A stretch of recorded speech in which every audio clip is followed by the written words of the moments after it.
जय हिंद। आज के इस वीडियो में हम डीएलएड सेकेंड सेमेस्टर का प्रथम प्रश्न पत्र वर्तमान भारतीय समाज तथा प्रारंभिक शिक्षा सब्जेक्ट से 2019 में जितने भी लघुत्तरी प्रश्न आए हैं उन सभी प्रश्नों को कवर करने वाले हैं। तो चलिए बढ़ते हैं प्रश्नों की ओर। तो पहला प्रश्न है, वैदिक कालीन शिक्षा की क्या विशेषताएं हैं बताइए। तो जो वैदिक कालीन शिक्षा है वो कैसी है? गुरुकुल शिक्षा है। गुरुकुल मतलब आश्रम वाली शिक्षा। तो गुरुकुल में जाने से पहले बालक को कौन सा संस्कार कराया जाता था? उपनयन संस्कार। उपनयन संस्कार जिसे क्या कहा जाता है? जनेऊ संस्कार भी कहा जाता है या यज्ञोपवीत संस्कार, जिसके जरिए यह संस्कार होने के बाद बालक को कहाँ पर भेजा जाता था? आश्रम में भेजा जाता था। आश्रम में गुरु के पास रहकर वो क्या करता था? शिक्षा को ग्रहण करता था। तो वैदिक कालीन शिक्षा कैसी थी? गुरुकुल प्रणाली थी। वैदिक कालीन शिक्षा की क्या विशेषताएं हैं? तो वैदिक कालीन शिक्षा जो है गुरुकुल शिक्षा है। गुरुकुल गुरुकुल शिक्षा क्या है? जो आश्रम में रहकर बालक पढ़ते थे वो कौन सी शिक्षा है? गुरुकुल की शिक्षा है। गुरुकुल में जाने से पहले वैदिक कालीन शिक्षा में एक संस्कार होता था, उसको क्या कहते हैं? उपनयन संस्कार। उपनयन संस्कार या यज्ञोपवीत संस्कार या जनेऊ संस्कार। इस संस्कार के बाद बालक को आश्रम में भेजा जाता था। उपनयन का अर्थ ही होता है गुरु के पास। तो गुरु के पास जब भेजा जाता था तो वहां पर कौन सी प्रणाली चलती थी? गुरुकुल प्रणाली, जहां पर विद्यार्थी गुरु के आश्रम में रहकर शिक्षा को प्राप्त करते थे। धार्मिक नैतिक शिक्षा। वैदिक कालीन शिक्षा में शिक्षा का उद्देश्य था बालक में धर्म का विकास करना, नैतिकता का विकास करना, आध्यात्मिकता का विकास करना। मौखिक शिक्षा पद्धति। वैदिक कालीन में जो शिक्षा देने की विधि थी वह पूरी तरीके से मौखिक थी। मौखिक इसलिए थी क्योंकि भाषा क्या है? यह छात्रित है। भाषा भावनाओं में है, भाषा शब्द में नहीं है। जैसे मैंने अच्छा बोला, अच्छा, और एक मैंने बोला अच्छा, तो मतलब भाव के हिसाब से इन दोनों के अर्थ क्या हो रहे हैं? अलग अलग हो रहे हैं। इसलिए वैदिक कालीन शिक्षा में मौखिक शिक्षा को वरीयता दी जाती थी और हमारे शास्त्र जो होते थे वो छंद में थे, गायन रूप में किए जाते थे। इसलिए मौखिक शिक्षा अनिवार्य हो जाती थी। और उसके साथ ही वैदिक कालीन शिक्षा में विषय कौन कौन से थे? वेद, उपनिषद, ज्योतिष, योग, आयुर्वेद आदि पढ़ाए जाते थे। वैदिक कालीन में समस्त सब्जेक्ट कहाँ पर पढ़ाए जाते थे? आश्रम में पढ़ाए जाते थे। स्वस्थ चरित्र का विकास। वैदिक कालीन शिक्षा में चरित्र को बहुत बड़ा महत्व दिया गया है। आज भी चरित्र का बहुत बड़ा महत्व है। कहते हैं ना, धन गया तो कुछ नहीं गया, स्वास्थ्य गया तो कुछ गया, और चरित्र गया तो सब कुछ गया। इसलिए चरित्र का हमारे धर्म में, हिंदू धर्म में बड़ा ही महत्व है। बढ़ते हैं अगले प्रश्न की ओर। मध्यकालीन शिक्षा के उद्देश्य को बताइए। तो मध्यकालीन शिक्षा का उद्देश्य क्या था? धार्मिक शिक्षा देना, धर्म का प्रचार करना। तो इस्लामिक मदरसे और संस्कृत विद्यालयों में क्या शिक्षा दी जाती थी? धार्मिक शिक्षा दी जाती थी। और मोहम्मद साहब का उपदेश है कि धर्म प्रचार परम कर्तव्य है और इसे सवाब या पुण्य का कार्य मानते थे। मोहम्मद साहब क्या मानते थे? धर्म प्रचार को पुण्य का कार्य मानते थे।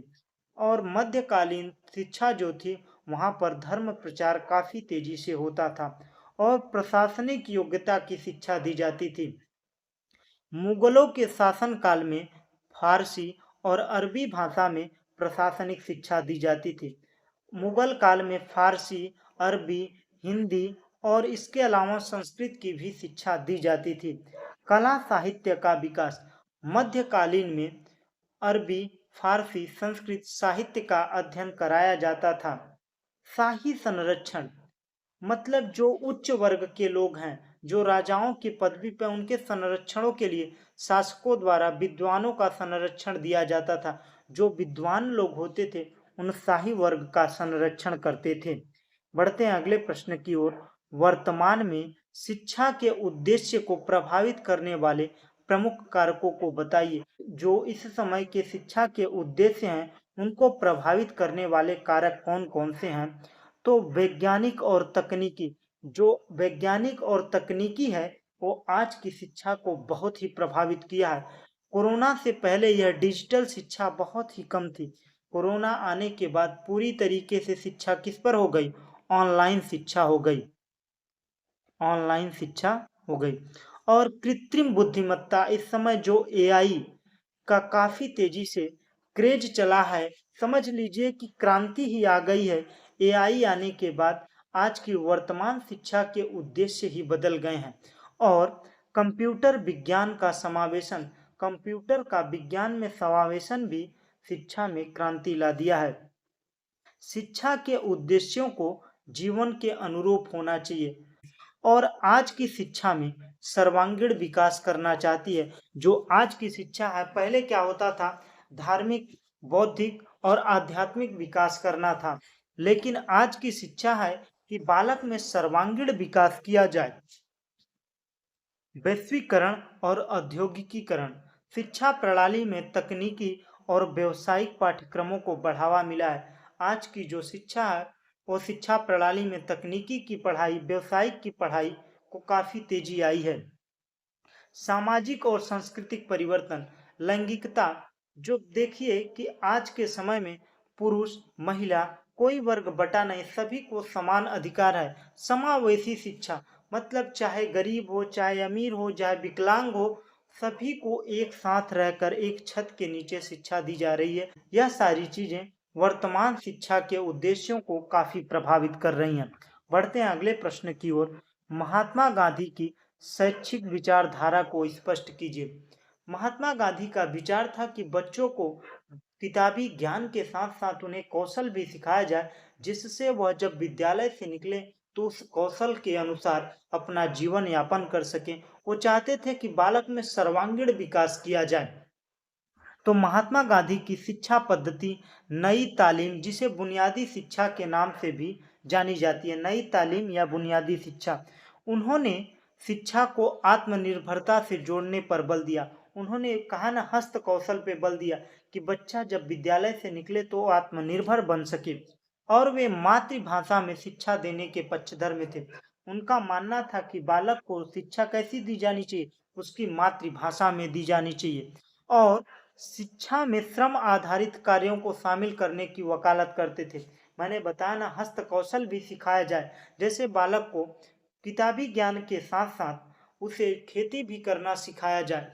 उसके अनुसार शिक्षा का उद्देश्य व्यक्ति का शारीरिक विकास, मानसिक विकास, नैतिक विकास होना चाहिए। तो बालक में कुल मिलाकर सर्वांगीण विकास होना चाहिए। बढ़ते हैं अगले प्रश्न की ओर। शिक्षा समाज का दर्पण है, स्पष्ट कीजिए।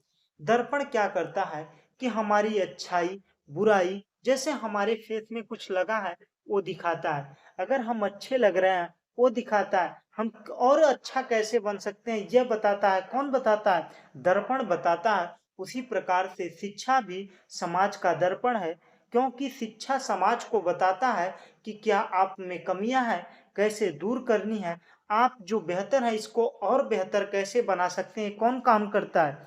शिक्षा करता है। इसलिए शिक्षा क्या है? समाज का दर्पण है। शिक्षा समाज का दर्पण होती है क्यों? शिक्षा समाज का दर्पण होती है क्योंकि समाज की संस्कृति, परंपराएं, रीति रिवाज, विचारधाराएं शिक्षा के माध्यम से अगली पीढ़ी तक पहुंचती हैं। मैंने बताया ना, जो अच्छाइयां हैं वो क्या है? शिक्षा के द्वारा ही पहुंच रही हैं। तो शिक्षा समाज में परिवर्तन को दर्शाती है। शिक्षा समाज को क्या करती है? परिवर्तित करती है। जो कमियां हैं उसको दूर करती है, और जो गलतियां हुई हैं उसको सुधारता है, और जो कमियां हैं उसको दिखाता है। मतलब जो वास्तविकता है वो कौन दिखाता है? दर्पण दिखाता है। उसी प्रकार से समाज की जो वास्तविकता है वो कौन दिखाता है? शिक्षा दिखाती है। वो उसे दिशा प्रदान करती है।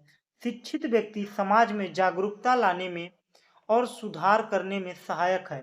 क्यों सहायक है? क्योंकि उसके पास शिक्षा है। बढ़ते हैं अगले प्रश्न की ओर। मारिया मोंटेसरी शिक्षा पद्धति का उल्लेख कीजिए। तो मारिया मोंटेसरी ने क्या दिया था? मोंटेसरी विधि दिए थे, जिन्होंने 3 शिक्षण की बात की थी। पहला, कर्मेंद्री। कर्मेंद्री का मतलब है कर के सीखने पर।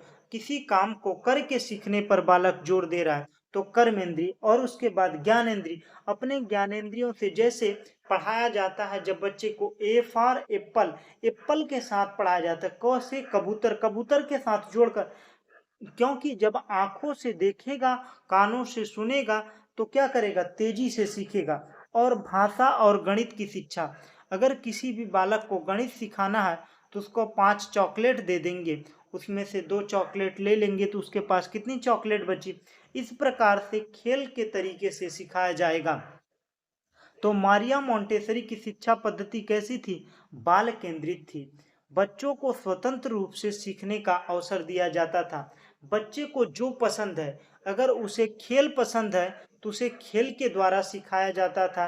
जैसे सेब देकर सेब लेना, रोटी देकर रोटी लेना, चॉकलेट देकर चॉकलेट के जरिए क्या सिखाया जाता था, गणित सिखाया जाता था।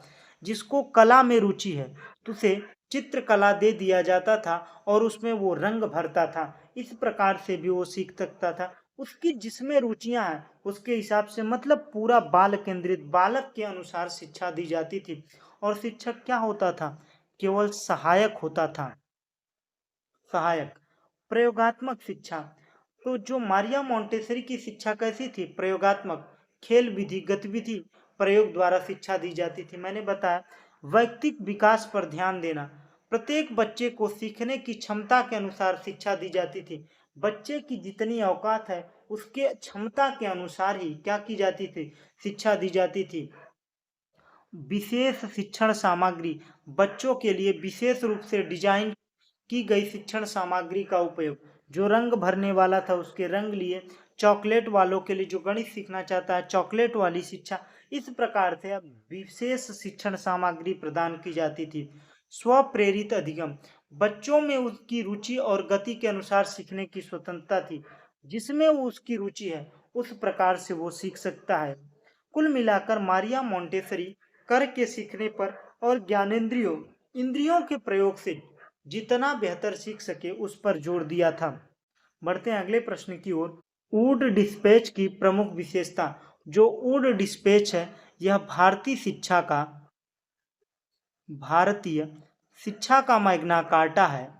भारतीय शिक्षा का क्या है, मैग्ना कार्टा, मैग्ना कार्टा। इसको कौन दिया था, चार्ल्स वुड, चार्ल्स वुड। कब दिए थे, 1854 में। और इन्होंने क्या क्या विशेषताएं थी, 1854 में लागू। इसे भारतीय शिक्षा का मैग्ना कार्टा कहा जाता है। शिक्षा का संगठन, प्राथमिक, माध्यमिक, उच्च शिक्षा की नीति बनाई गई थी किसमें, मैग्ना कार्टा में, वुड डिस्पैच में। द्विभाषा, द्विभाषी शिक्षा प्रणाली, मतलब अंग्रेजी और स्थानिक भाषाओं में शिक्षा को बढ़ावा देना। मतलब शिक्षा कैसे दे सकते हैं, मातृभाषा में दे सकते हैं और अंग्रेजी में। और जो निचली मतलब प्राथमिक शिक्षा थी वो मातृभाषा में थी और उच्च शिक्षा कैसी थी, अंग्रेजी में थी।